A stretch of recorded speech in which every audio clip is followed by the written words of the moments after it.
Hi everyone, Eve Harow, Rejuvenation on the Land of Israel Network.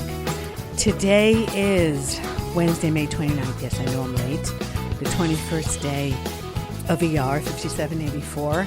This is going to be fast. I know, I apologize. You guys really look forward to like the hour-long podcast. This is just going to be a quick update. I'm running out to the airport to go home. It's been almost 2 weeks in the United States. It was important to come. Saw family and did that, the whole side of things, but also went to the Nova exhibit in southern Manhattan. If you're in the New York area and you haven't gone, you should try and get there. It's done really well. I mean, I've been to the real forest, the Re'im forest, where the massacre happened 8 times. But this is really, really, really well done. They brought in the effects that were left by people there. They recreated it, a lot of testimonials. And the one thing that struck me there, not for the first time, but as I'm walking through, is they have the videos of the evil ones before they kill and rampage and rape and all that. And they're doing it, Allahu Akbar, Allahu Akbar. You know, Allah is great, Allah is great. They are perpetrating such horrible things in the name of God. And as a person who deeply believes in God and has, since I was 11 years old and not in a really great place, and felt unconditional love and support coming from somewhere. And for me, that is Hashem, and that has always been Hashem. And everything that I try and do that's good is payback for that. So as someone who deeply believes in a loving and good God, and that when bad things happen is because for some reason he's letting the evil reign for whatever reason, it's just like the juxtaposition between what Jews, and I hope people of other religions, I'm not of another religion, so I can't speak for anybody else. That's not respectful. But from what I understand, other religions believe in God is so antithetical to what we saw. And that's what struck me. And it's really Rami Davidian, who we've talked about before, who took the girls off the trees in the forest. And this part I didn't know is that he covered them up and said the Shema Yisrael over their bodies, the Hero Israel, and just that, you know, the God, that part. So it was a really, really important exhibit. I think they extended their time. So again, even if you've been to Israel, even if you've seen the videos, go. It's I was talking to the security guard, not Israeli, not Jewish, nothing outside. And he was telling me, because he sees it, and he was saying it's just unfathomable, that kind of evil. And it's made him understand, you know, what we're up against in Israel. So sorry he had to understand it that way, but at least he understood it. And then we had an event for One Israel Fund in Englewood, and another event last night, which is why I'm here in West Hempstead right now, for Naama Teja, who I think I'm going to try and pull a webinar together with, who lives on a ranch in the Jordan Valley and is doing extraordinary things with olives and with mangoes and with sheep and with dates, but also with kids at risk, and really trying to get everybody back on their feet. So we had 2 events with her, and she's marvelous. And I spoke, and that was super important. And then I was in the synagogue in Lido Beach, spoke 3 times there, another time at the Long Beach Synagogue. One about, you know, after synagogue, what's happening in Israel. Another one, which is fast becoming one of my favorite talks to give because it makes people think, and that's really, really, really what I want to do, is the new Judaism, or whatever we want to call it, what's being created in Israel, this authentic yearning, not just for Hashem, but for a society that is built on giving to others and on loving kindness and on dealing with evil for what it is, but not letting it dictate our lives. It's a very, very fine balance, and it's extraordinary to be a part of it, but it's a work in progress. So trying to explain what's happening there and giving some examples. So it was, and then my talk on women in the First Temple period, I gave in the Long Beach Synagogue. Anyway, it was a beautiful Shabbat as usual, met wonderful people. And it's really a huge part of what I love about what I do, not just teaching, but the people that I teach who always teach me something. I've never had an encounter where I haven't learned something. And that I get to meet a variety of people all the time. I'm not just like going into an office with the same people all the time. Does anybody still do that anymore? I think so. Anyway, so everyone has something. Everyone has a story. Everyone has something to add. And even if, or maybe especially if it's criticism or something I disagree with, makes me think and, perhaps change my mind or add something to it. So I really love what I do. I'm going to be back here in July, doing it again, although I am getting some more requests. I don't know if people are coming now, more on tours. I'm not really sure why there seems to be an uptick now. Maybe people are just tired of waiting, like they didn't want to come to Israel during the war, but now this war is not going away so fast, so they're coming, and with security concerns, obviously. But I think that's so great, and I'm so excited about that. Just got a text message on one of the news services that I belong to in Hebrew on Telegram saying that for the first time since the expulsion in 2005, the Israeli army is in charge of all the crossing points into Gaza. And I thought to myself, wow, 19 years and thousands of people dead and maimed to get back to the place like where we knew. We're not even back to that place because there's still no thriving Jewish life in Gaza, quite the opposite. Some of us just knew how bad it was going to be, and nobody listened. And here we are. And so many destroyed lives. And it's not over yet. And it just, that was my crying for the day. I told you guys. I cry every day, so that was crying for the day. So, so happy to get home and pick things up and just be in the atmosphere of Israel and be, with my people. It's wonderful to be here. And in that sense, I mean, I love the United States, and it's sad to come here now and see, like we have to have security at the events and in places where there was never security, and people here not sure, very torn about what's going to be with the American administration, with the elections, and very upset with the direction that the United States is going. And it's really heartbreaking. It's an amazing country that has given so many people opportunities. But unfortunately, the bad people snuck in and took advantage of those opportunities to turn it to their own way, whether it be on university campuses or on the street or, sneaking in immigrants. And I don't know where that's going to end. Every time I come back here, it's more worrying. But, wonderful people. And just treat me, it's so lovely, like just really warm, and have given so much to Israel over the past few months. I mean, I thanked the meeting that we had last night. I thanked everybody who was there because I know how everyone's hearts are in Israel and how everyone has given so much, literally, from emotionally and prayers, and also, given to keep Israelis safe. And at least I don't take that for granted, and I don't think too many people do. And I know it's not simple and it's not easy. And I have to say, I'm like shocked at how expensive things are here. Like a cup of coffee, $8. It's, wow, you have to earn a lot of money to make it here. And I know that I wasn't in rural Louisiana. I was, in New York City and in that area where salaries are high. So I guess you can, charge $30 for a hamburger. But I guess that somehow fits together. But still, it was a little bit, shocking. So fortunately, I didn't have to do that too much. Anyway, this is quick. Oh, I know what I wanted to tell you guys. So while I was here, Sid and Friends, Sid Rosenberg, the talk show host on the East Coast, so he invited me into the studio to speak. So I have a tape of that. And Tabitha and Ben are going to pop that in here at the end of the interview. So they told me afterwards that what I spoke about, which you'll hear if you want to hear it, no one else had brought up in all these months. So I guess, we all still have something to add to the discourse. Anyway, I'm off. Don't want to miss my flight. And but just wanted to check in with everybody. And thank you for your feedback. I love when people write to me and tell me that they try not to miss the podcast and just get a word from someone who has tremendous love of Israel, love of humanity, and I say what I think. Like, I don't speak for any organization. I work for different places, but my opinions are my own, and I can put them out there still without fear. I hope that never goes away for all of us.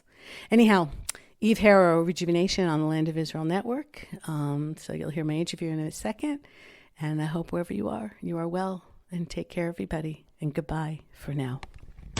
This is Sid and Friends in the morning. 77 WABC.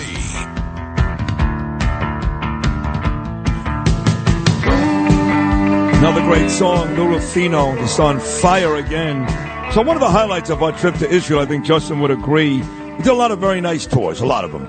Daniel Loria with Dove and Shani Heikens organization. They're about to honor me and Danielle coming up June the 4th in Old Jerusalem. That was an amazing tour. And, of course, the first day with Mark Provisor. That was a great tour.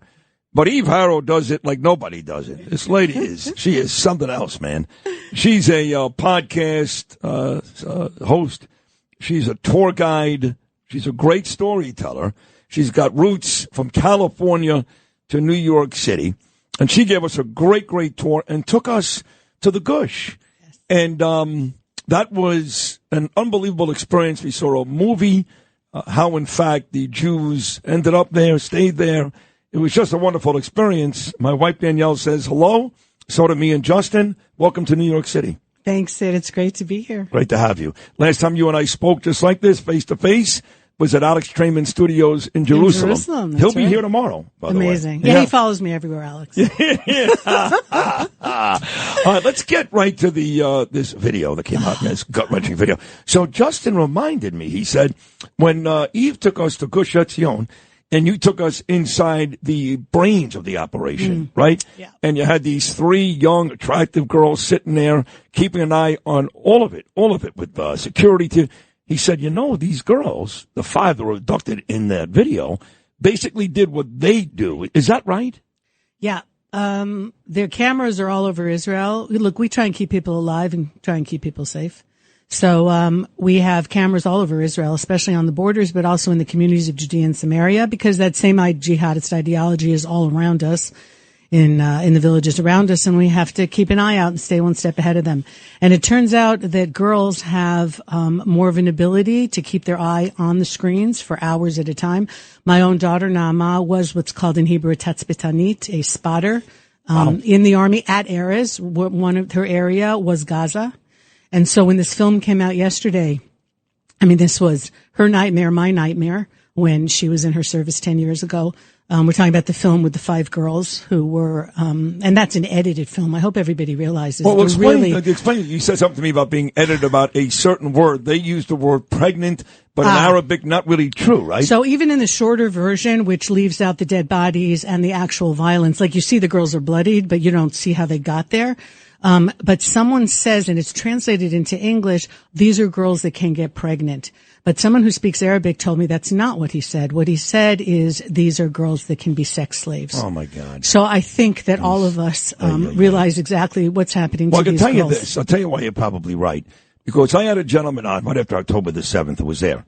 And he said he was standing, somehow he survived, I don't know how, but he was outside one of these bomb shelters, and he saw the terrorists actually go in, take out the pretty girls, say, you sex slave, and then throw a live grenade back into the bomb shelter to kill everybody else. And what he said, this is dating months ago on this show, they used the term sex slave. Mm-hmm. So now this makes sense. It makes sense. It also makes sense, whatever makes sense. We're talking about making sense out of a situation that doesn't make sense. We're talking about evil that has no place on this planet. But that they haven't been let out, because Hamas doesn't want them to say what's happened to them. But also I'm sitting here as a mom thinking like, oh my God, it's been almost 8 months. Some of them might be pregnant. And the way Islam works and always has, which is why they take over Persia and why we're dealing with Iran right now, is part of their warfare. And they're not the only ones, but they perfected it, is you go in and you impregnate the women. Because part of what they do is not just kill people. It's easier just to, dispassionately kill people. They humiliate. They humiliate, and that's what they did to the bodies, and that's what they've done all the way through to men and to women, and that is, it's such a sick part of who they are. And so, but they've gone in, and when you rape the women and you impregnate them with your children, they're their children, then it's their children. Right. Okay. So I'm trying to think about this, what if this girl, maybe by some miracle she'll get out and she's 8 months pregnant, but it's her baby, but it's a terrorist baby, or who even knows whose baby it was, because she's probably been gang raped. And like, my mind goes to these places that I don't want it to go, except it's a reality. And I think, Sid, that we're feeling since October 7th is all the places where you said, nah, like it couldn't be. It is. It actually is. And I think all of us are going to have to wrap our minds around that our worst nightmares are here in this world now, focused against Israel right now, but definitely not going to stop with us. And if people don't see that, then they are aiding and abetting that very evil. I just had a great conversation with Bill O'Reilly about Joe Biden. And I believe that Joe Biden is both suffers from dementia, but is also not a good person. And is a liar and a creep. Yeah, right. You could be both. And I believe he's both. Yeah. I can make a very good argument for both. And what he's done doesn't surprise me. I told you this back in Israel. Mm-hmm. I said it Monday, October 9th to Trayman, when Trayman was going, no, he's pro-Israel. He made a speech on Fox News. Ask Menachem Begin 40 years ago. Ask when he was with Barack Obama doing the Iran deal if Jews thought he was pro-Israel. He's never been pro-Israel. But as a person who grew up in Los Angeles and is in New York today, knowing all this, are you still somewhat shocked and disappointed in Biden and the U.S. government? No, because when he came to Israel on October 9th, and my husband was like, wow, that was a really nice speech. I said, he's full of it. He's lying. They're just pretending to kind of placate us so that we won't do some things that we want. But as the months have gone on, it's become worse. I mean, look, I love the United States. I didn't leave the United States because of persecution or anything else. I went because Israel to me is a miracle, and it's a work in progress, and we wanted to be a part of it. But I think now, oh my God, is America allied? Or at least the American administration, not the American people. We have to make that distinction, just like we need to make the distinction between the Iranian government and their people. But are they allied with this Iranian government? Like his son's computer, like everything that everybody tried to ignore. And as an Israeli, that's depressing. Sure is. That's really depressing. You had the UN Security Council taking a moment of silence after Raisi was dead. Thank God he died. Exactly. So tell me about Israel, though, because my daughter Ava, who you met and liked very much, she's heading back in June for Birthright. We are planning on going back in October for the 1-year commemoration. You said, well, how do we know where we're going to be in October? It's also still October for a lot of us. It's still October of last year. Yeah, it's like whatever. It's 240 October 23. So when you say that, are you worried about the inevitable existence of Israel? No. I believe, and maybe this is faith talking, that we are there to stay, and not just because of us, because the world needs us. If we are really the moral vanguard in the world right now, I know we're supposedly the oppressors versus the oppressed, but it's the exact opposite. We're supposedly the human rights abusers. It's the exact opposite. Everything is on its head. But whether it's the exact opposite or not, if the world feels that way, and they do, how do we survive? So a few weeks ago at 4:00 in the morning, I was sitting in my living room waiting for 320 Iranian ballistic missiles to land somewhere in Israel. And everybody else in my family was asleep, and my granddaughter was over, and we put her to sleep in the security room just in case. And then, and I thought, oh my God, it was right before Passover, and I thought to myself, this is how they felt when they're standing next to Yam Suf, read the Red Sea when they're leaving Egypt, and they turn around and all the Egyptians are coming after them, and the sea is in front of them, and then the sea opens up and they walk through. I feel like I lived through an absolute miracle. There is no other explanation, statistics that nothing got through. And so I'm not the kind of person that relies on miracles. And I think that my life and all of our lives are in partnership with God, but we have to do everything we can first. And then when he feels like it, for reasons that we never know, he'll step in. So I believe that Israel will continue to exist, but as the mother of 7 and with my 15th grandchild on the way, my question is the price that we pay, because too many people that I know, their lives have changed forever. Whenever we hear this horrible cleared for publication, hutar lepirsum, we know that someone was killed, and hundreds of people, their lives will never be the same. I'm a big Bibi Netanyahu guy. Love him. Love Trump, too. Look, I know that it was on his watch this happened, right, and I do believe he will suffer a job loss because of it, and I can't deny that should be the case. But I still think he is a great prime minister. If I had to have one guy in charge right now, it would be him. Mm-hmm. And the amount of abuse this guy takes from America, from your own people in Israel. I mean, every night in Tel Aviv, there's thousands of people protesting against him. I find it to be disgraceful. What about you? It's completely irrational. And if you listen to look, the whole issue of the hostages is heartbreaking from every single side. And I can't judge any of the families who know what's going on with their kids. But part of the fight to get them out has, I don't think it should be let them go. I think from the beginning it should have been, let my people go. Yeah. All right? Yeah. Not, because the onus is not on Netanyahu. He didn't do this bring to them them. home is Bring what them they home. say. Thank you. Right, I don't know why I right. blanked on that. Bring them home now. Look, he's got to worry about a bigger picture, the hostages that'll be taken in the future if we let these terrorists out, which is exactly what happened with Gilad Shalit. Or thousands and thousands of people getting killed over maybe 30 that are still alive. Right. Not my kid, I get it, but if it was my kid, I don't know what I would do. I'd go absolutely out of my mind, do whatever I could. But as the prime minister, he's got to be a little more cold and calculated. But it is very irrational, the hatred against him. I believe he is the guy who needs to be in charge now. I also believe, though, that he does need to take responsibility for October 7th. And hopefully at some point he would do that. I would be happy if even right now he stood up and said, listen, I'm going to kick this can down the road until we finish the war, but I do understand that I bear a great responsibility for what happened. So that would make a lot of Israelis feel better if he just said that. But the hatred against him is completely over the top. Final 60 seconds. You got to keep coming back because you were here. You were so good. In fact, I said you should be involved in our Women's Day because you were so great. That. And my phone, they were like, oh my God, I love that lady. People know about the war in the South and Gaza, obviously, Rafah, and in the North with Hezbollah and Lebanon. No one has any idea what's going on in Judea and Samaria. In fact, they call it the West Bank here, which is also not right. Oh, and they want to create a Palestinian state there as a reward for October 7th. What a great idea. Nuts. But there is fighting going on there because I distinctly remember my friend Yehuda taking me to a big barbecue one night, and 400 soldiers who had just fought for 4 months all hugged and kissed me. They were so happy I was there. They were fighting in Judea and Samaria. Yeah, well, they're preventing terror. I mean, every single minute of every single day, we have special forces who are discovering and dismantling the hotbeds of terror in Jenin and in Tulkarm and all these places. It's the same jihadist mentality. I live across the valley from Bethlehem. I know absolutely what they're thinking and what they would do if they could. And so the lessons have to be learned from October 7th because these people, look, there's no middle ground here, Sid. There's no compromise. I can't be half dead. Neither can you. Right. So, now we know. It's all clear. It's all clear. They made it really clear. Anybody who doesn't see it, I'm sorry, guys, but you're kind of on the side of evil, not kind of. And it's, I'm sure it's none of your listeners, but it's really upsetting to see how many people in the world with all of the facts in front of them have twisted it around. Especially here.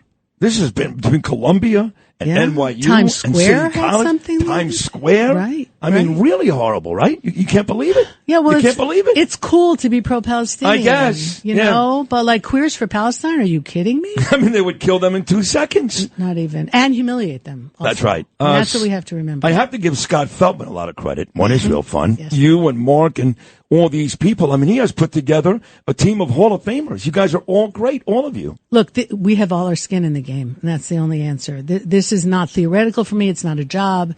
It's my life. It's my future. It's everything that I believe in. And more than that, as I get older, it's not even about my life. It's my kids and my grandchildren. Yeah. I want them to have a better world. They deserve a better world. And I'm not just saying that because I grew up in California and I was eating granola before anybody knew what it was. It's because really we're at we're like at a tipping point right now in the world, and we have to be the ones, it seems, to keep saying the emperor is naked and keep calling out the truth no matter what. It is great to see you. You're really a remarkable woman, so thank you so much. That is the great Eve Harow, folks. Check her out. You go to Israel. She's a great tour guide. One Israel Just fun. come to Israel. Just come to Israel. Go to the Gush and go see my friend Eve Harow.